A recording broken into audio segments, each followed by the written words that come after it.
Hello, Deborah MacNamara. Hello, Well, Julie. So lovely to well, see you. you too, you too. Welcome back. This is the first time we're doing this in a visual format, so this is good. It's Yeah, great to see your beautiful face, and likewise. other people will get to as well, in addition to your soothing, insightful voice. So thank you for being here. And like, I just kept thinking, you wrote a book about food. Is it really about food? I'm gonna show it here. And how do you even tackle that?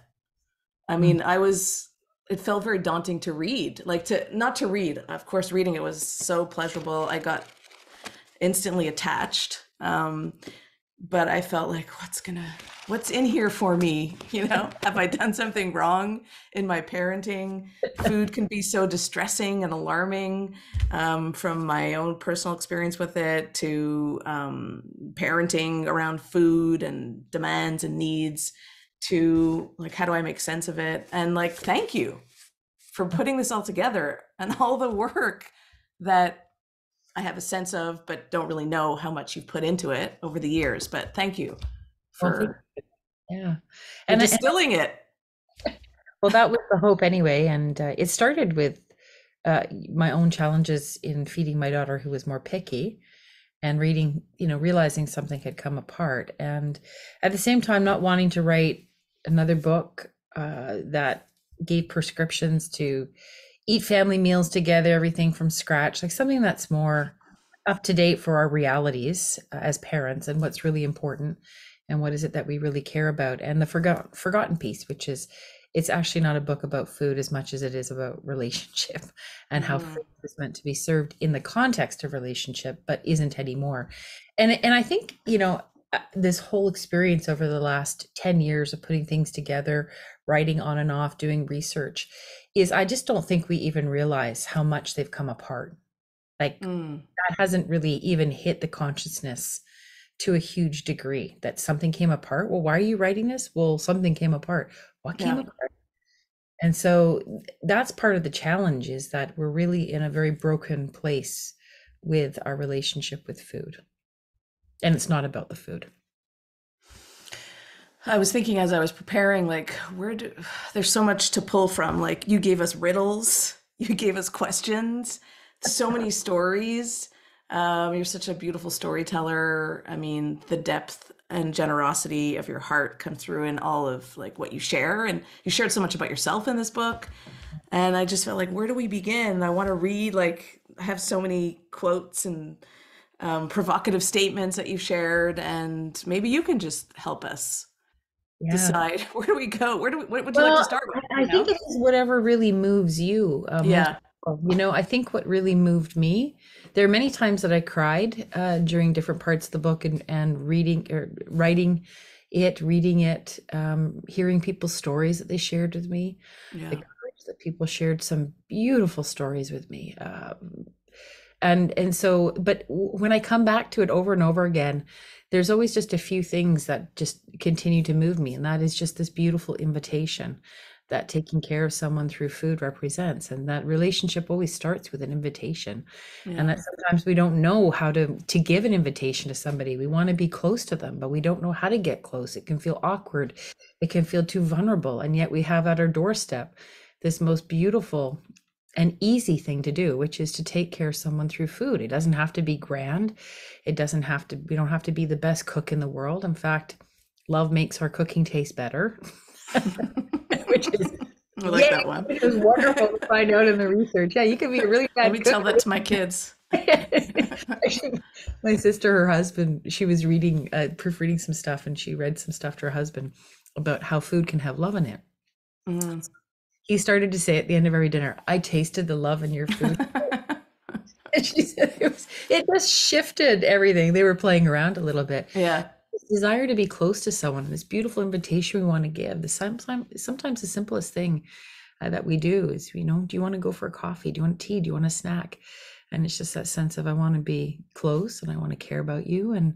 But we need something in between us. We need an invitation. We Hmm. need something in between us because getting close is more vulnerable than we actually really take for granted how vulnerable it is to get close to each other. I have that part written in front of me. I think that's what really touched me, and it's true as you say, like what touched you and moved you the most. And I have it down here, so I'm going to refer to it because I think that's the best that I can do. Is like, yes, there's this whole curriculum around it that you can get into, and you have a course coming up that I am on the wait list for, so I will be joining that. But yeah, I'm going to talk about it from the lens that I have understood the book. I still feel like, not to be too cliche, but I'm digesting, the book because it's deep, as your work is. It's packed with insight that then lends itself to change, but it's like bringing it into my consciousness that I feel is happening now. And I've been reading your book, listening to your interviews, of course, always seeing you and Gordon together, Dr. Neufeld, it then allows it to penetrate even deeper. Having read, devoured, staying on the topic of food, this book, which is like my favorite parenting book, Rest, Play, Grow, Making Sense of Preschoolers or Anyone Who Acts Like One, has kept me sane as a parent. Like it's the insight. It's like allowing me to feel empowered in parenting and navigating very challenging moments. And I feel like this is doing the same. It's working through me now. I just finished it last night. And I've had it on my bookshelf ever since it came out. And life can be busy and noisy. I have two boys, and they've been home a lot lately. There was a school strike, as I mentioned to you. And so like this was just waiting for me. And I'm like, don't be afraid, Julie, get into it. And I feel like I'm coming away right now with feeling empowered and feeling reassured and not feeling afraid that I'm not such a good cook. Like it's okay, as you say, that it's about being the good provider. Yeah. And it's about what I've been learning and I've learned from you and what I've been learning in my own journey as a person, being human in this world, navigating life, the ups and downs is about like emotion and expression and feeling. And if I can tend to that in myself and in my family and my kids, then I can rest in that, in being the good provider. It's not about what I'm serving them, right? What you're saying, it's not about the actual food. It's about, it feels like this, obviously you wrote the book, but this is what I am finding solace in. It's like, let me take the lead and don't worry about what's on the table necessarily, but let's just sit at it together or sit on a picnic blanket or tend to their needs in that way. And I can do that. So thank you for that permission and reassurance.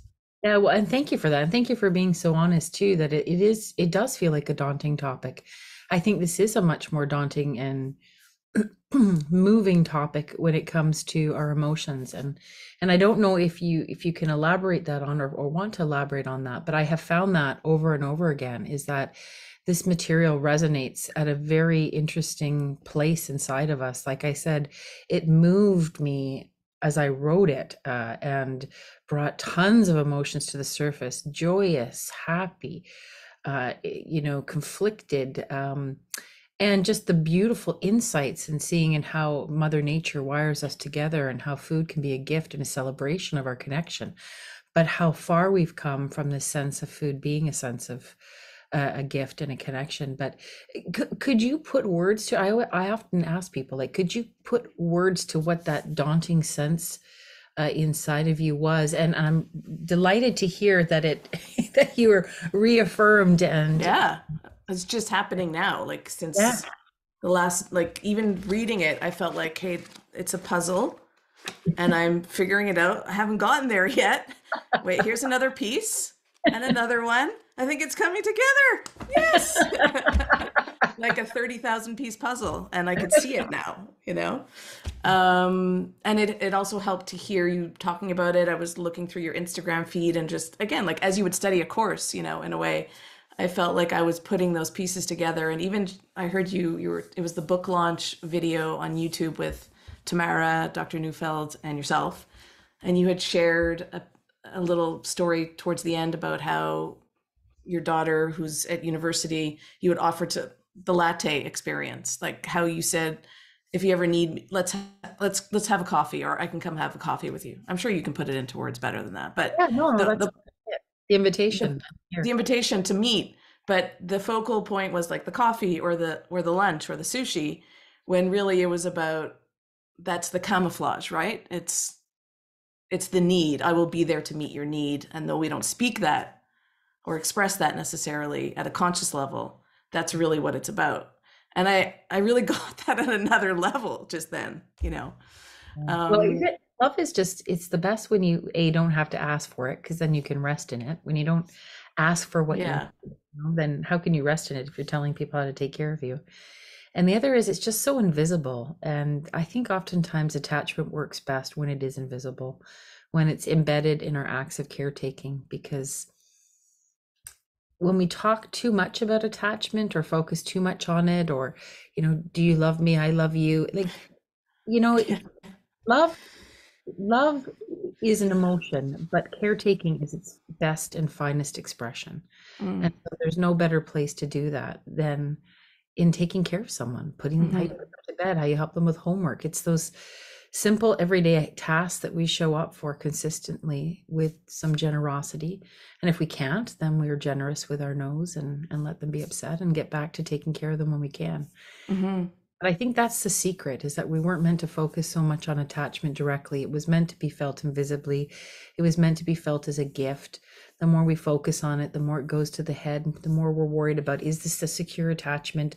Am I perfect as a parent? Then it takes the spirit out of the relationship. It takes the emotions out of it, and we can't show up as our best selves that are just driven from this place of caretaking. So I think it's just such, you could use lots of different mediums. You could use play, but I think food provides us something that we need to get to 2 to 3 times a day. And hmm I was saying this on another interview that, I researched, animals or mammal species or anything that had a very, didn't need to be fed very often. I found a snake that didn't need to eat for 2 years. And Wow. I know, can you believe it? And they're reptiles, so they're instinctive. So now some parents are going to go, yes. Can you imagine 2 years? Oh my gosh. And I thought, when would I see my kids? When would I connect? When would I get to a hello? True. Like, is nature so wise to wire us up with stomachs that empty so quickly? I mean, what was the brilliance in that design? Yeah. I don't take that for granted. I take that as a piece of the puzzle. Well, why is it that we need to come together so often to fill our stomachs? As one of the quotes that I love so much that I found was from Leon Abrick, the poet, who said, "And then why do the mortal gods come to the table and twice a day? Mm, Mortal gods come to the table and twice a day. They're immortal. They don't need to mm, eat. hmm They're not seeking food. What are they seeking? They're seeking connection. They're seeking community. They're seeking togetherness, because that is the essence of survival, longevity, well-being, is that connection. mm. How wonderful. Our tummy's empty, so we have an excuse to get together. Yes. I wanted to bring food to our call so we can actually like enjoy a meal. But oh my God, there's so many things I want to talk about, like how you were upending like Maslow's hierarchy of needs, and rearranging it and putting connection first. Yeah, that was a sheer delight to be able to find that. And that was quite the journey. I mean, I've always, Gordon has always said connection comes first. All the research talks about connection coming first. But the penny dropped when I had to start talking about Maslow. I'm like, well, why did he put it third? It's not third. But everyone still refers to Maslow's hierarchy as if it's some Right. sacred text. It's not. It was born out of his own trauma, where he wasn't loved, he wasn't taken care of. Until his death, it's written that he harbored ill feelings towards his mother, who was very abusive towards him. And so he constructed a whole hierarchy out of his own psychology, and also the culture at the time, which placed food and these basic necessities first. But he got it wrong. Culture never would have put food first. They always put relationship first. Our indigenous teachings would always put it first, relationship first. And so we've gotten very far off track. And yet we don't question these sacred myths that we hold that guide our thinking. So you see, we just have to start overturning and rethinking a lot of this. It's not correct. Why Mm. would you share your food with a stranger? I mean, some cultures do, and it's culturally prescribed. But like, if you think about a mammal, what makes you want to share what is essential for survival with someone else? There's only one reason that makes sense, and that is connection, your own survival, your instincts to, to assume responsibility for another being. Mm. That's why you share your wealth with them, your food, your lodging, everything. That hit home when you said, why do we need to be instructed? I don't think instructed was the word. I have like so many scattered notes in front of me, and I'm like, I can't even find them. But it was the chapter around Maslow. And you said, why would we, if we, our attachment is our instinct, right? Connection is our first instinct. Here it is. That's why they tell us to put on the oxygen mask first. They have to tell us, like, take care of yourself first before you want to take care of someone else, Yeah. because our instinct is to care for. Yeah. Powerful. That's how nature wired us up, is to take care of each other. And in our taking care of each other, that's how we best survive. Us taking care, we are most fully fulfilled when we are taking care of our kids as parents, and our kids are most fully fulfilled in being cared for by us. And of course, we turn to our other adults to help take care of us, and hopefully a village and our, culture and wisdom that's passed on there to help take care of us as adults as well. But that's the beautiful nature of cascading care. But I always laugh because, again, everybody says, well, in the plane, you got to put on your oxygen mask first, as if, it's about taking care of ourselves first. Well, it's not about taking care of ourselves first. We have to take care of ourselves in order to be able to take care of our kids. It's always in service. And again, our indigenous teachings taught us a lot of that, is that it isn't about self-actualization. That's the other piece Maslow got wrong. And of course, he took and studied with the Blackfoot Siksika indigenous group, and took some teachings, but didn't really quite understood what he took, and really didn't represent them well. And it's not about self-actualization. In fact, it's about becoming fully mature so that you can be in service to others and to your community, and to be a steward and to think about 7 generations to come. And so, how does that get into a food book? Because it's all about caretaking. It's not just it's about caretaking based upon our own histories, our connection to the land, the ones that we have to take care of in front of us, and the generations that will come.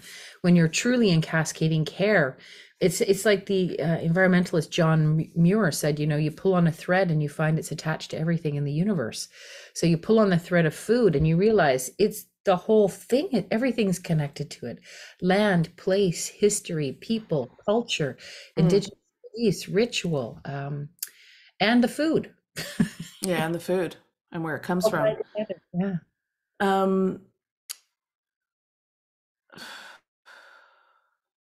Just taking a pause because there was something I wanted to say. I don't know. I heard a dog. Yeah, my dogs are going. So sweet. And I think the mailman or mail person has probably come trying to deliver mail, or Amazon, one or the other. Dogs and animals are welcome. They're my doorbell. They're your doorbell. Okay, I want to back up because you said what felt so daunting. I think you were curious about that, or wanted to hear about it. Are you still curious about it?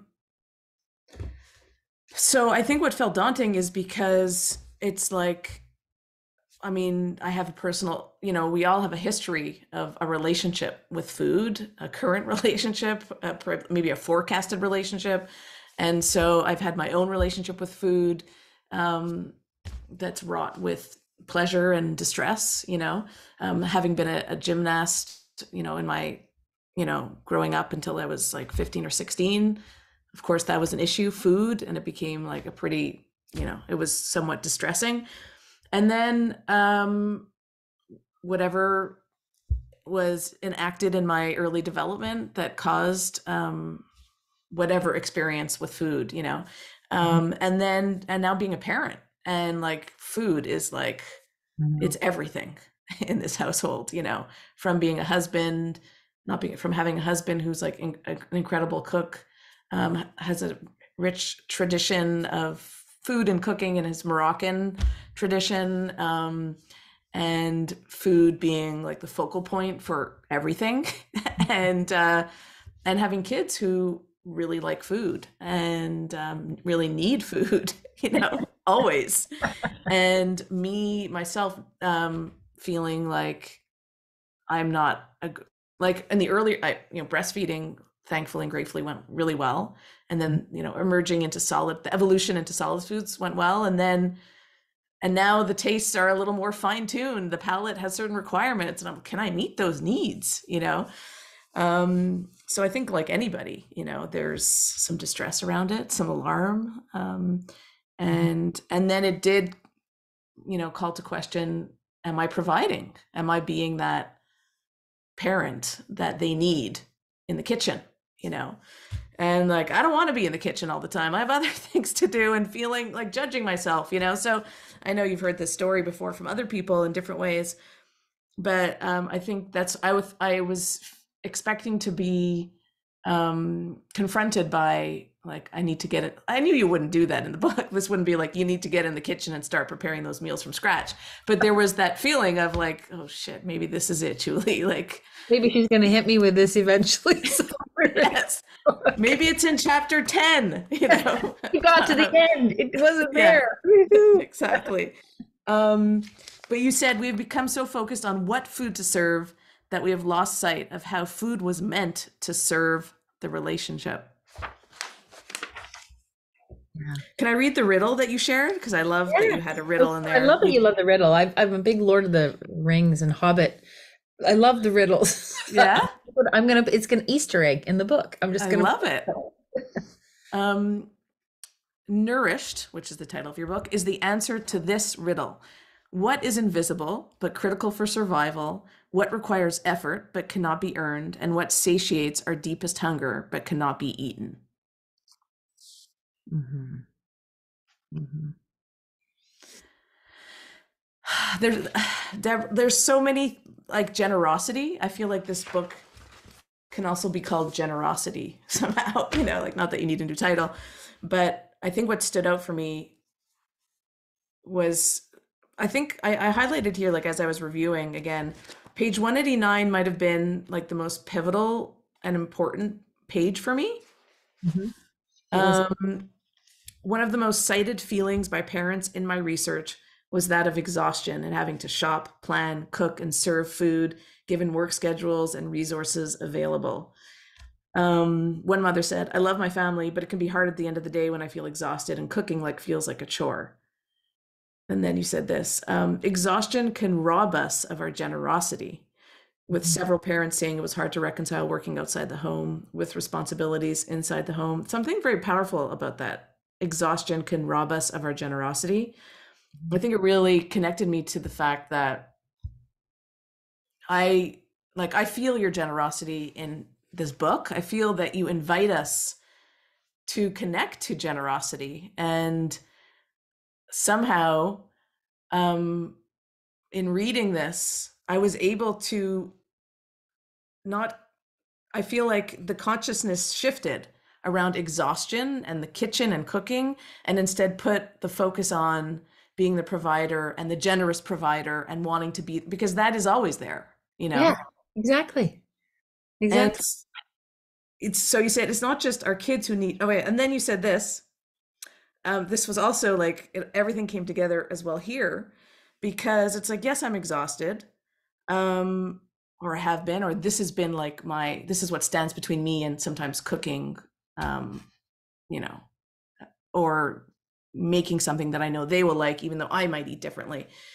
And then you say this, which is also, the hallmarks of the work that I've experienced with you and Dr. Gordon Neufeld, and having this lens into like psychology and parenting, and it's the developmental and relational lens, which is feeling our feelings and futility. Like when I met Gordon, the word futility took on a whole new meaning. It's like the kids, parents too, have to meet futility in order to adapt and transform and mature. And so you said that too, that you said, What I can offer you is an invitation to feel what is there and to find your words and tears about all the things you cannot change. It is by feeling the lacks and losses in our life that our heart is preserved and that can bring us the rest we need. Mm-hmm. Um, because you are saying that in being the provider, we're giving our children the opportunity to rest. And in the rest, this is what they need in order to feel the attachment and the caring, and that we parents need it too. But how do we come to rest is by feeling our feelings. Yeah. Yeah. By feeling the ache of what does not work. Yeah. And I don't even know if any of that just made sense to anyone no, listening. yes. I love like, I love listening to it. It makes perfect sense. And I think that was always in the back of my mind as I work full time. My husband works full time. I raise two children. This can't be another book about getting into the kitchen, cooking everything from scratch. It doesn't work. It's not realistic. Our families today are far too busy and under pressure and trying to survive at very fundamental levels. So if we had to say what is most important, what I see is that we put all the emphasis on the food.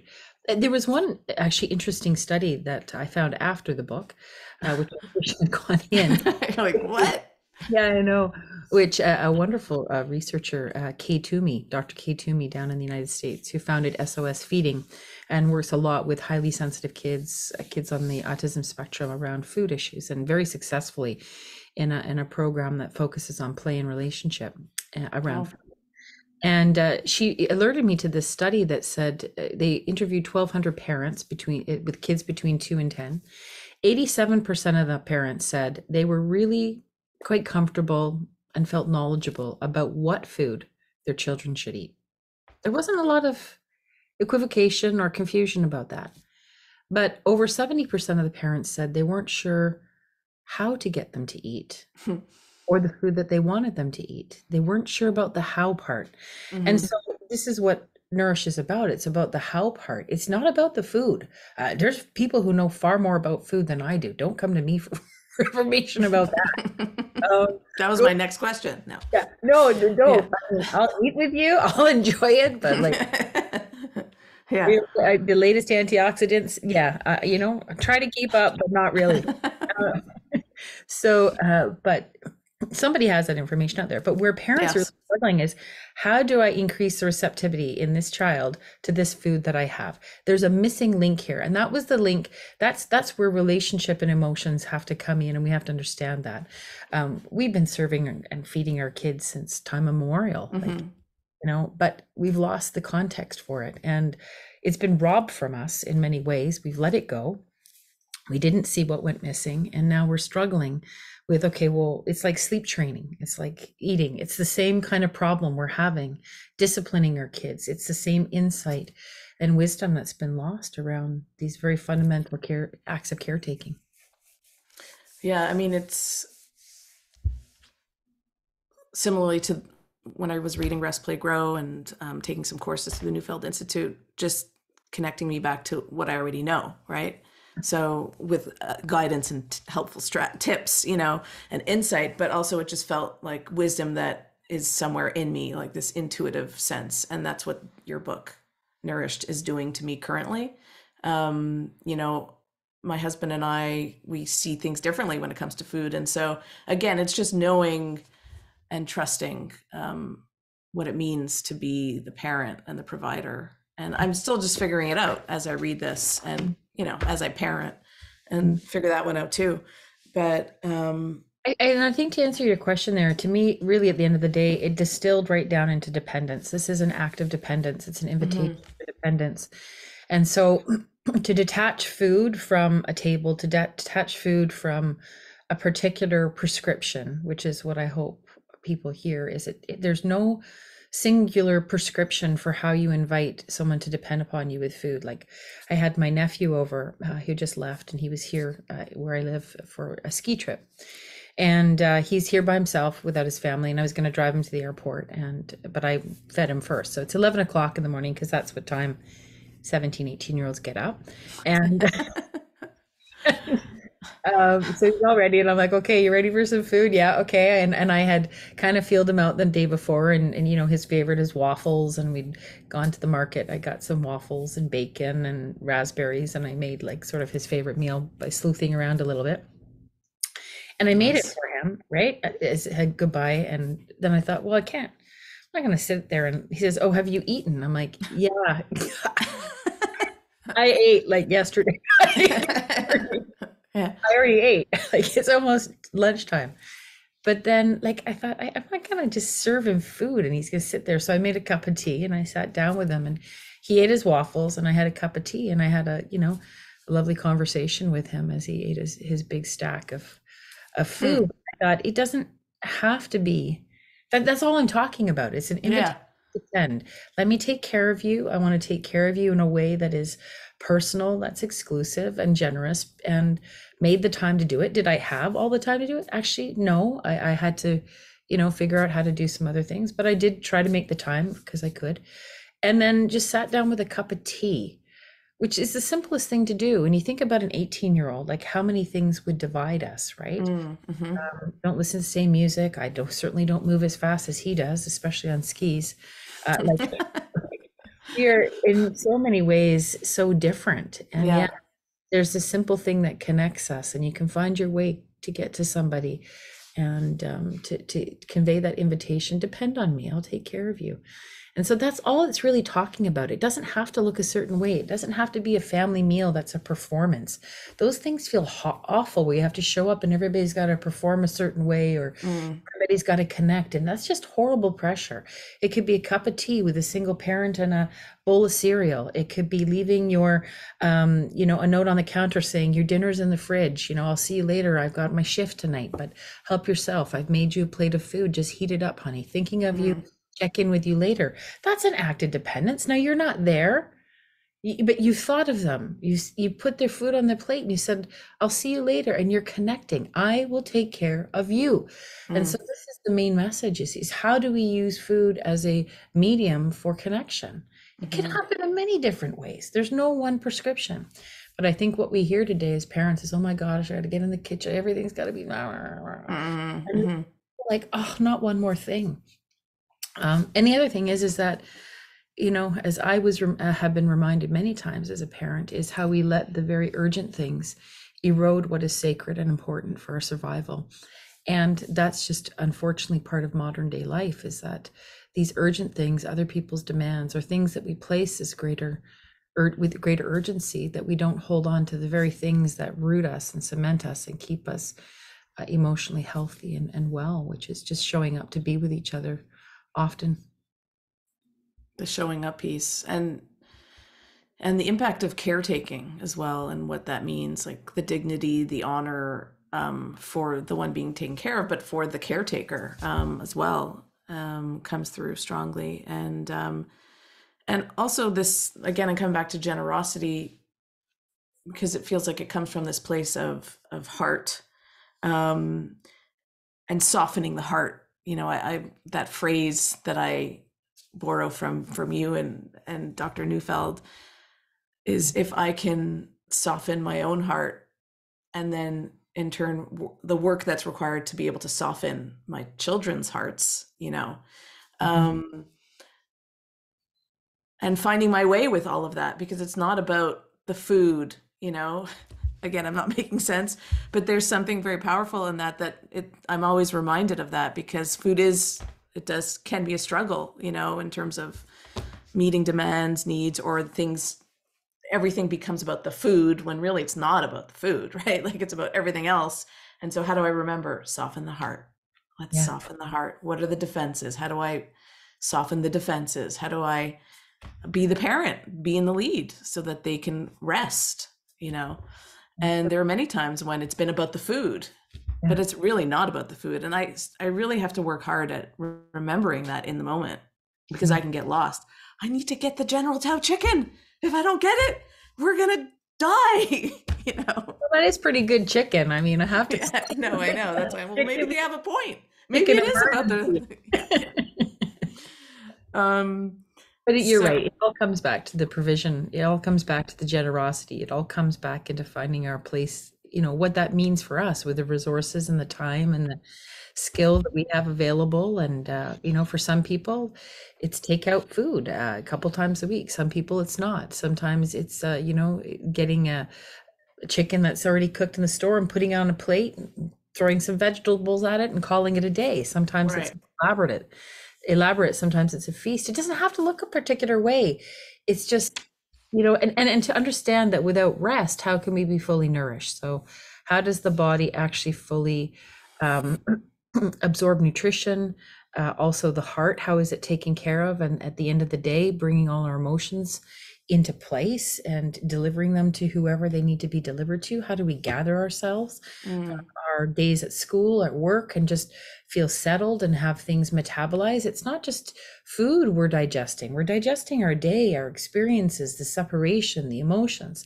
And so many of us can lose our appetite at a table. You lose your appetite very easily when there's too much alarm and too much stress. And so the emotions take precedence in our body over digestion, which Yeah. is wild. When you think about Mother Nature, it basically prioritizes emotional health and well-being and solving an emotional attachment-based problem over food and eating. What does that tell you about survival?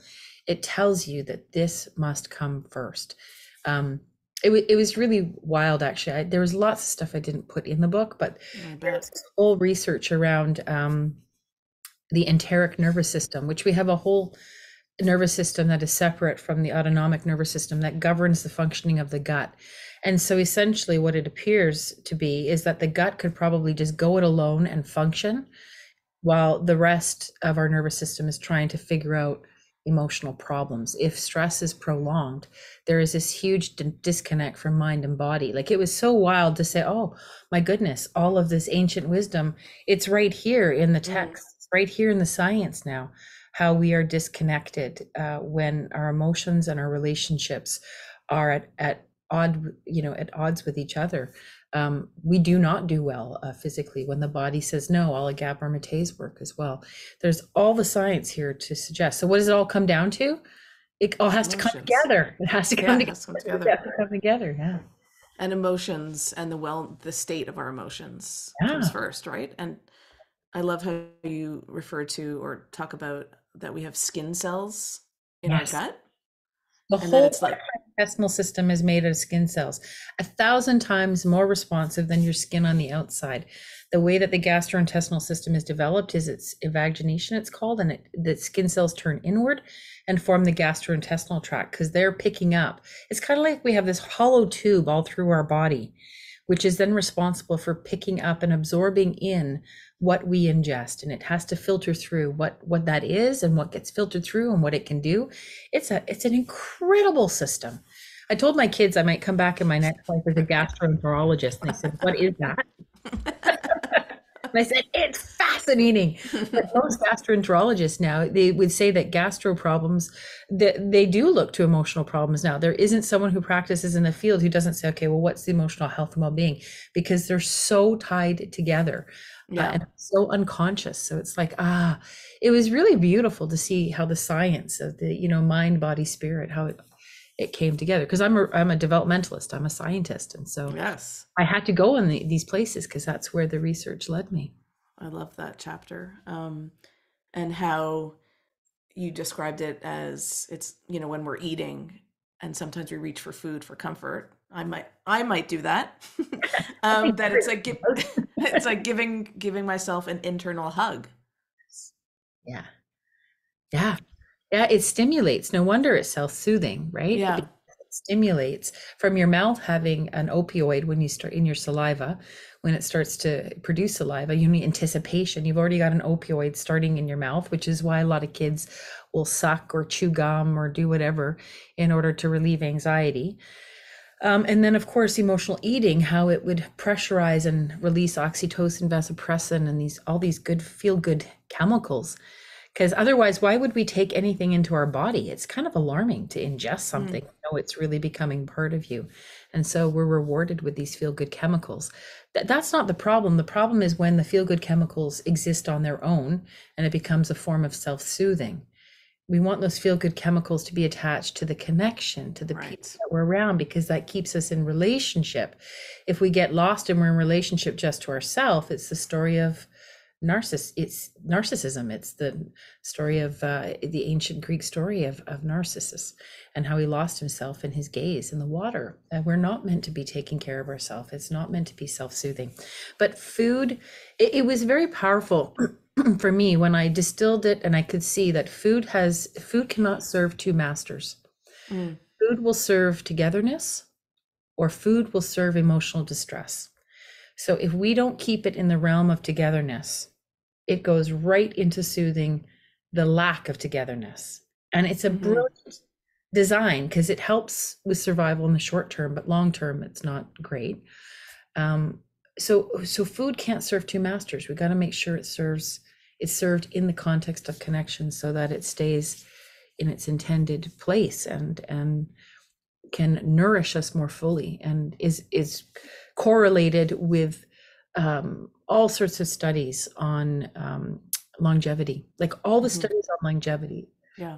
blue zones to the rose tan people to the Harvard Grant and Gluck studies. Like 75-year-old research shows over and over and over again, longitudinal, who does best? Those who are most connected, even with differences in their appetite, their diet. Those who are the most hardy. It's not genetics. It's not just exercise and alcohol and food. Actually, the strongest predictor is actually connection, emotional Mm. health, and well-being. All those things do play a factor. Don't get me Yeah, wrong, yeah, yeah, no.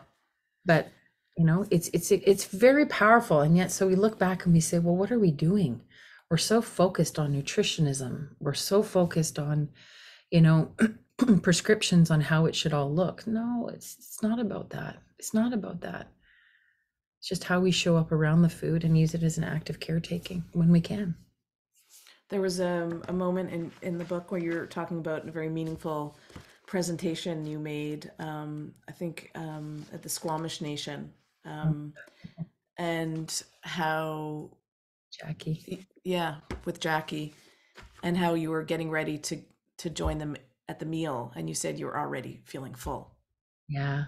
Yeah, I had this beautiful encounter with her and she had shocked me. She always shocks people like electric static. Oh, literally shocked. Yeah. Oh, okay, when yeah, she shook your hand. Yeah. Yeah. And then I said, she apologized. And I said, oh, that's okay. I always have water as my thing, like water floods, because my last name, MacNamara, means Yeah. hound of the sea. It's Viking and Irish. And so hound of the sea. And so she said, I said, so water follows me everywhere. And so Jackie reflected and she said, um, you know, water is sacred to my people. And so I listened, and she taught me as an elder would.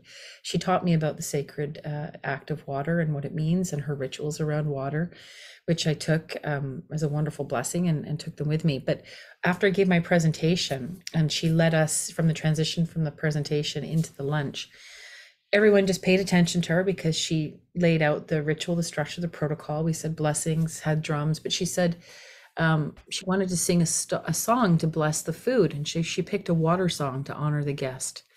And because and so I felt like I'd been called by name without, being Yeah. called. We all were called to the table. We're all called to eat together. And then she said, this is the hierarchy, and our guest will go before the elders, which is an incredible honor, an invitation for connection. And that's what struck me is just the beautiful, warm. I took that as a beautiful, warm welcome and feeling full of just Mm-hmm. the attachment was there, the connection was there, the invitation was there, especially coming into her community and being invited into the beautiful Squamish First Nation and as an outsider and being welcome so warmly. It was very meaningful for me, and I honestly just didn't feel I needed to eat. I felt full, Yeah. and that is that sense of what connection does to us. It satiates us. Satiation. Yeah. It satiates us, and when we feel satiated, that's where the rest comes, and that's where that place of growth comes from rest. So yeah, it was so many beautiful traditions and rituals around food. My Indigenous teachers welcomed, have shared with me. But we all have Indigenous roots. And so, Hmm. what are Indigenous roots and what can we borrow from them? What cultural things make sense to us? Our feast days, to what rituals we want to put in the home. Like, it might Yeah. sound silly, but, Waffle Wednesday, Taco Tuesday, Pizza Friday, Right. like that's a Yeah. ritual. Yeah. It was powerful to read that story, and I felt your heart, and being moved, and also this idea of feeling full without, or feeling satiated without it being having eaten, and I cherish those feelings because I often, I like food and I think about it a lot. I feel hungry a lot when I'm not. And so when I feel that sense of feeling satiated, I'm curious about it. What is happening for me to feel that? And Yeah. how you talk about it as the dance of satiation in your book. So I'm going to keep that curiosity going. But I think it is a wonderful thing to pay attention to is what am I hungry for, right? And we think about emotional eating and we can think so easily how food can fill a hole, but in order to feel full, we have to feel empty first. And so sometimes food becomes a way of, I don't think there's anyone who would say they haven't ever emotionally eaten. That was really clear, myself included. Um, it does it meets a need, but it's temporary and it doesn't satiate you. And I always came back to this saying that Gordon Neufeld had said, which I think is profound, and one of among many favorite quotes he has, which is, um if there's a difference between being soothed and satiated. And mm, the temptation is, of course, is that to take something that soothes you and to pursue that, which obviously gets in the way of feeling satiated. But it's the path to addiction is when something yeah, soothes and doesn't satiate. And it's so true. It doesn't have to be food. It could be spending money. It could be exercise. It could be lots of stuff. If something soothes you but does not satiate, it is a path to addiction because it keeps you on the hook. There's always that sense of I'm gonna, I get a little bit of rest, but then you need more and you need more and you need more to bring you to rest. When you are fully satiated, the thing that's different with satiation and attachment is that you're full. You are released from your hunger to pursue your own individuation, your own hmm, sense making, your own play. Attachment doesn't enslave you, it frees you. But something that is used as a substitute for attachment will enslave you. And that's where we get caught up. And so there wasn't one person that I talked to, professionals and as well as parents from all over, that didn't agree or also support their own experiences, were that, especially in North America, there's not one of us that isn't challenged in our relationship with food because of where we're at culturally with food in North America. And so, when I was thinking about the book feels like the beginning of a conversation and a consciousness. And then I thought, but in there's a need to go a little bit deeper into how do we put this into place, and then how do we use this knowledge to try to overturn and rethink and to realize we've got a problem, but then what do we do with it? And mm, so that's the second half of the book. And then of course the course will dig into that a little bit more. But it's okay to feel that we're not there, because we're inheriting something that we're trying to change, and yeah, that's really the message. And this is going to take some time, so need not be in a hurry, but just accept where we're at and say, okay, let's be curious. Let's look at yeah, this. Think about this a little bit differently. What am I trying to soothe here? How can I have a different relationship with my emotions or with how I show up around people? Um, One thing I will say about this is that parents have the most motivation to change this because they feel responsible for bringing their children, um, to raise them as eaters, but more importantly, to help them thrive. And yeah, so, I've seen parents tackle their own eating issues, eating disorders, all sorts of abuse around the table, horrible memories around food, but do so in the name of their children and wanting mm, them to have it different. And so I don't think there's anyone more powerful than a parent and a caretaker who really gets it and wants it to be differently, that will turn the tide on what has come undone. Like Yeah. it's really best in their hands, I think, most of all. It's not in a corporate marketer around food. It's not in an institution. It's In not a going nutritionist's to. office. No, although I have to say some nutritionists were incredibly insightful and said, Deb, we knew these were the words that we didn't have about what's been broken. It's not all about food. So there have been incredible nutritionists who will Right. tell that they're working on their end to try to bring it back into this as well. So Good. that was very heartening as well. But yeah, Yeah. institutional settings are not going to get this. Mm. The parent. Um, I was thinking about early on in the book, page 9, where you talked briefly about the Mexican family who were able to collect their teenage son, over food. That was Yeah. powerful. Yeah, that was in a presentation where a mom just jumped out of the audience and basically said and shared with everybody that her son was essentially very peer oriented. They had moved from Mexico with their two sons, and one of their sons had become very peer oriented, didn't want to be with his parents, preferred the company of his peers, didn't come home, didn't, want to have dinners with them, that kind of stuff.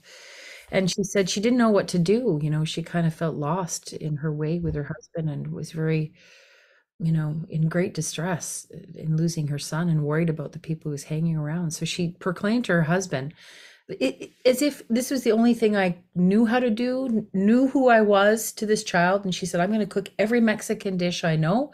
We're going to eat dinner together, and I'm going to cook from my place of knowing. And she said, I reclaim my son.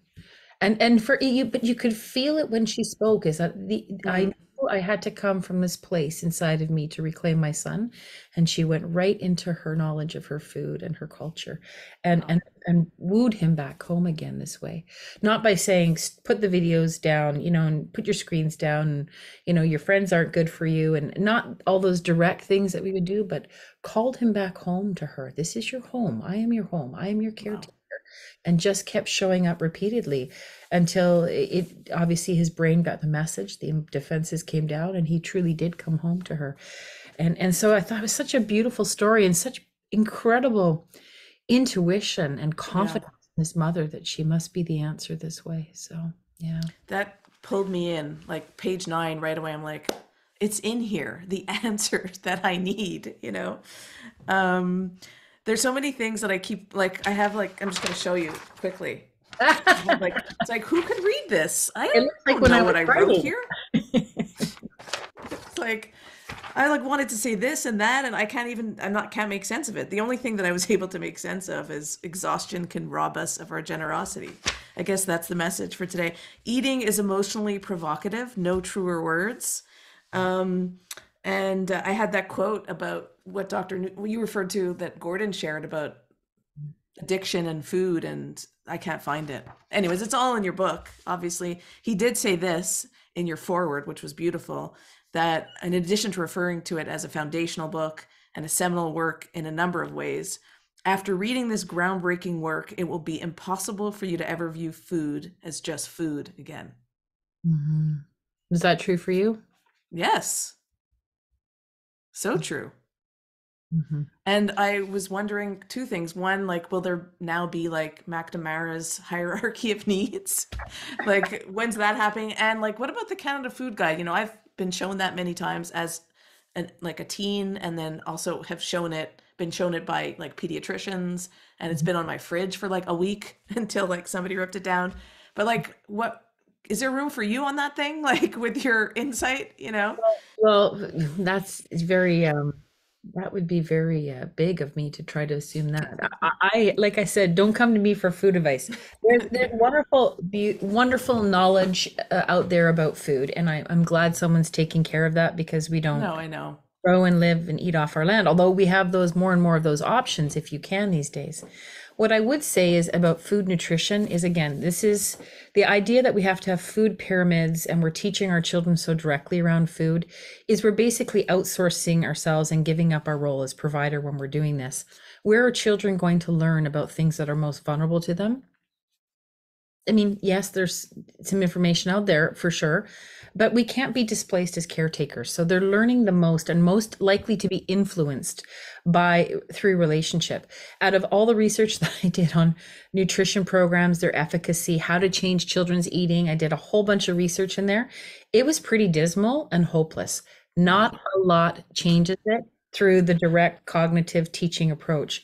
Where they found success is when it was done in some sort of relationship, experiential programs in growing and participating in that, or serving people, or being in some sort of experiential, like serve people lunches and food programs and stuff. And Canada doesn't have a national food policy in schools, but most G7, the other G7 countries do, except for Canada. So Yeah.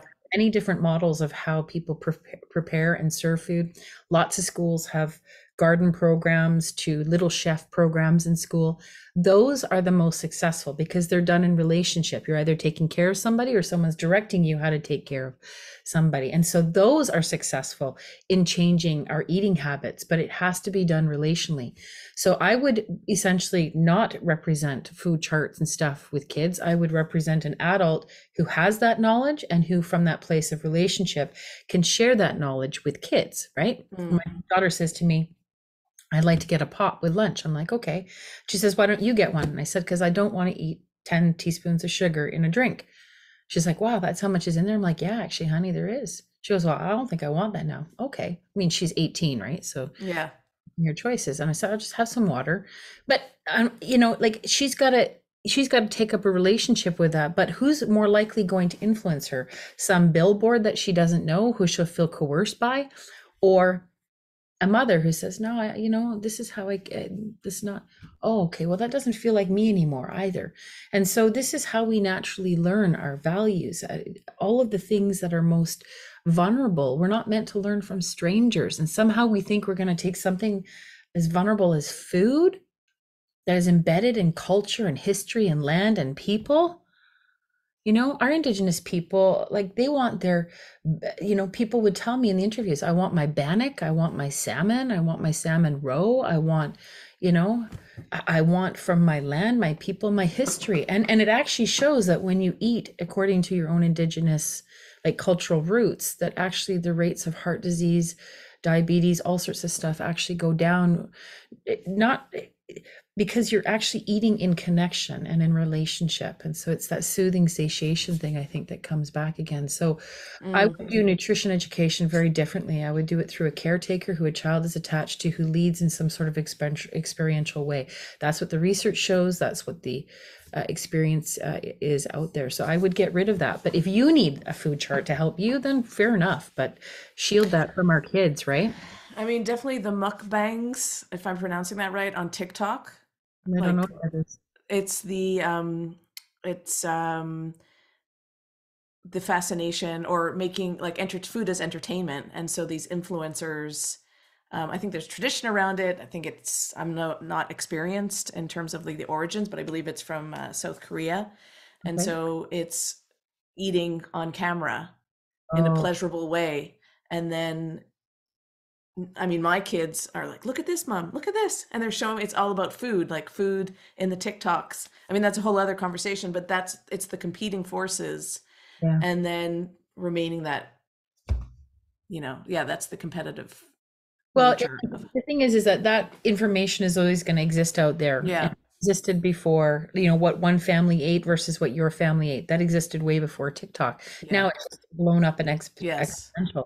The problem is when depersonalized people yeah, in that world replace your caretakers. So our teens going online to figure out exactly how can I do weight and calorie restrictions, or how I didn't know. I remember, like my daughter's coming to me saying, I didn't know brie cheese had that much calories in it. And I was like, well, where did you yeah, who's been teaching you that? Sometimes we right, just have brie, so yeah, yeah, but I'm just like, oh, it's this influence, right? yeah, the And it's influence, like it's going to be there. So what do we yeah, do is we keep our position and our provision strong. We don't try to let ourselves be replaced.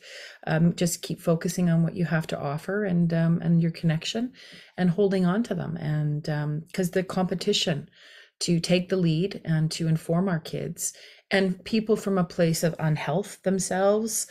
It could be for entertainment. We all get Yeah. entertained, watch cooking shows, but it just can't be a replacement for that, which is the key element Mhm. here. But we've never had so many competing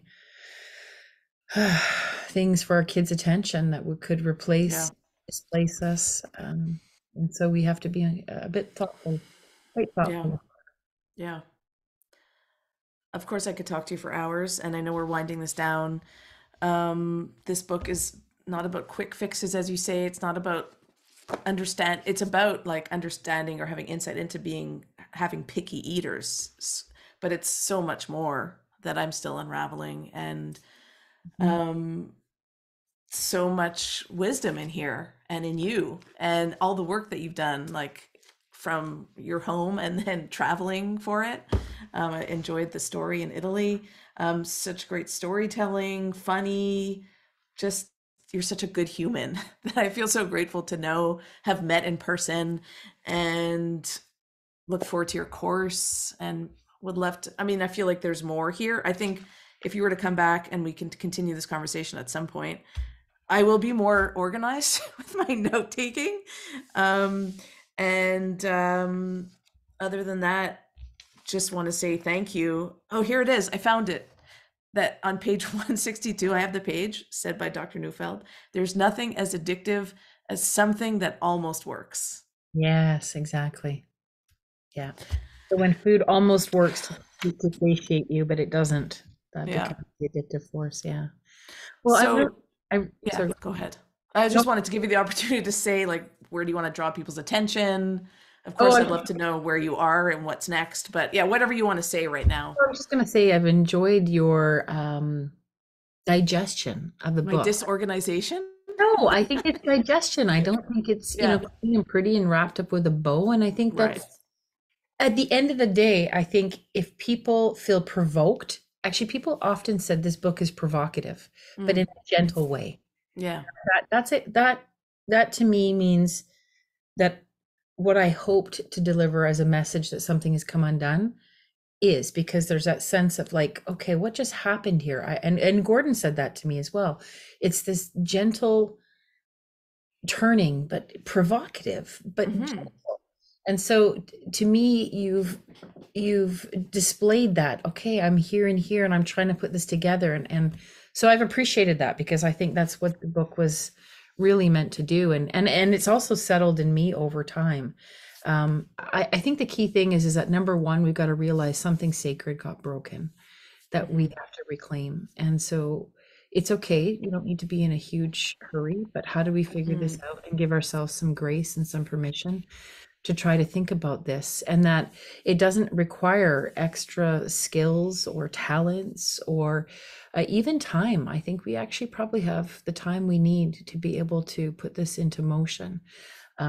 It's just, again, it's just a head turning, a gentle head turning to say, hey, listen, there's another story here. It's a beautiful story. It's how we take care of each other, through food that becomes the story of love. And that's Mm. the answer to the riddle, of course, is the very last word in the book is love, which is the answer to the riddle of, um, what is essential for survival but can't be earned or worked for and eaten directly. It's love and connection. So Hmm. coming back down to that over and over again and just turning our eyes in that direction. I hope that's what it does. And thank you for your questions and your insight into that and and revealing how those pieces are coming together for you. I appreciate that. Mm. Thank you. And I love, how you did talk about that. I had it written somewhere here, my notes, but the vulnerability, right, of being human and how the connection serves that piece so that we don't always have to face this existential crisis that we may encounter. Mhm. And it's in here somewhere, and maybe I'll refer to that when I do the audio version. But I just, you know, thank you for speaking to these places that can provoke anxiety and insecurity and helping me feel reassured. Mhm. Um, one, that there's somebody like you out there doing this work, and also that it's okay. There is a way through. So thank you, Deborah MacNamara. Thank you, Julie. You've got this. We've got this. Yeah. Yes. We're built for this. We just need to be reminded. Yes. Thank you. Do you want to talk about your course or newsletter or I think I just Well, have, but yeah. The newsletter's a good place to get more information where I put probably, I collate everything that's sort of coming in. I just put it in the newsletter. And I would say the course is, as I'm building it right now, it's putting it back together in the context of our lives. So it's about how the emotions and the relationships come together and how we can show up and answer that question. Well, how do I get my kids to be more receptive to what I have to offer? And it's yeah, it's a big one. answer that question. Well, how do I do this? Yes, you've pulled all these pieces together. Yes, there is those answers in the book, but how do I actually just then take that and put it into the context of my life of how? So that at the beginning, wherever your kids' receptivity is, some people are in huge food battles. Some people are just really frustrated. Some people are thinking, well, how could I enhance this? There's always room for improvement. Mm-hmm.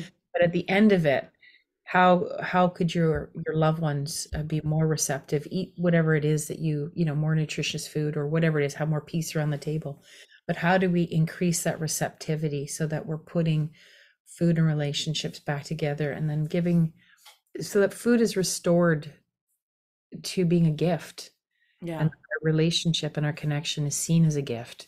How do we go take that journey, that travel back into something that's really sacred and important for survival and thriving?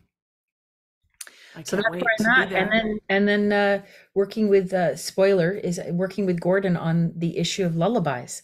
So I'm starting Oh, new research and new writing with wow. Gordon on the wisdom of the lullaby. So that's a little bit of Wow. I don't know when that will be ready, but it's been equally beautiful so far as the food story. It's been This is going to be a book or it's a course? a book so far. Yeah. The wisdom. Wow. So yeah, it's beautiful, beautiful research that Gordon found, put together. And so we're trying to find a way to put that into a story. But yeah, it's as profound as the one around food and connection and relationship. That's amazing. Yeah. I'm so Congratulations. excited. Thank you. Yeah, blessed to know you and to have also met Gordon and continue to benefit each day from the wisdom. So thank you for being here. And Thanks I for having will me. be directing everyone to where they need to go to find more about where they can take your course and sign up and buy the book. So thank Really. you, Deb. Take good care. You too. Bye.